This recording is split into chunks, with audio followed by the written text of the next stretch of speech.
ఇది ప్రమోషన్ కాదండోయ్. ఇది నా రియల్ ఎక్స్‌పీరియన్స్. నా డబ్బుతో కొని మీకు చూపిస్తున్నాను యెస్. అంతే. ఒక సిస్టర్ కామెంట్ చేశారు. ఈ వస్తువులు మీకు ఎవరైనా పంపిస్తున్నారా అక్క? ప్రమోషన్ చేస్తున్నారా అని. నిజంగా నేను ఇప్పటి వరకు ఒక్క ప్రమోషన్ కూడా చేయలేదు. ఇవన్నీ నా సొంత డబ్బుతో కొని మీకు చూపిస్తున్న ప్రొడక్ట్స్. అమెజాన్, ఫ్లిప్‌కార్ట్, మీషో లాంటి యాప్స్ నుంచి కొనుగోలు చేస్తాను. ఈ యాప్స్ ఏం చేస్తాయంటే సెల్లర్స్‌కి మనలాంటి కస్టమర్స్‌కి మధ్య నుండి కొంచెం కమిషన్ తీసుకుంటే, అలాగే మనకి సేఫ్టీ ఇస్తాయి, రిటర్న్ ఆప్షన్ ఉంది, ట్రస్ట్ ఇస్తాయి. ఒక ప్రొడక్ట్ నేను చూపిస్తున్నాను అనుకోండి. ఇది మీలో ఎవ్వరైనా కొనుక్కుంటే ఒక్క 5% మాత్రమే వస్తది మనకి.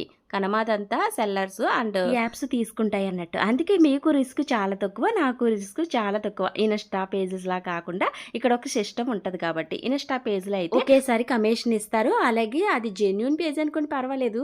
ఏదైనా రాంగ్ అయితే మీకు నష్టమే, నాకు నష్టమే అన్నట్టు. ప్రొడక్ట్స్ నాకు నచ్చితే ఉంచుకుంటాను. కొన్నిసార్లు ట్యాగ్స్ అయ్యి మిస్ అయితే ఇంకా ఆ నష్టం నేనే భరించాలి. నేను ఎందుకు చేస్తున్నానంటే డబ్బు కోసం మాత్రమే కాదు, ఏదో ఒకటి చెయ్యాలన్న తపన కోసం. అంతా ఆడవాళ్ళం, ఇంట్లోనే ఉంటాం. అవకాశాలు ఎవరు మనమే సృష్టించుకోవాలి. చిన్నగా మొదలు పెడితేనే కదా పెద్దగా ఎదగలం. ఏమంటారు? నేను చూపిస్తున్నది మీకోసం కూడా, నా కోసం కూడా. ప్రతి వస్తువు పిన్ టు పిన్ చెక్ చేసి మీకు ఎలా యూజ్ చేయాలో చెప్తాను. అలాగే ఇలాంటి ప్రొడక్ట్స్ కూడా ఉంటాయా అని మీరు ఆశ్చర్యపడే వస్తువులు కూడా చాలా చూపించాను. అవునా? ఆడవాళ్ళం కాబట్టి ఆగిపోవడం కాదు, చేసి చూపించవలసిందే. మనం కూడా చేయగలమని. ఏమంటారు?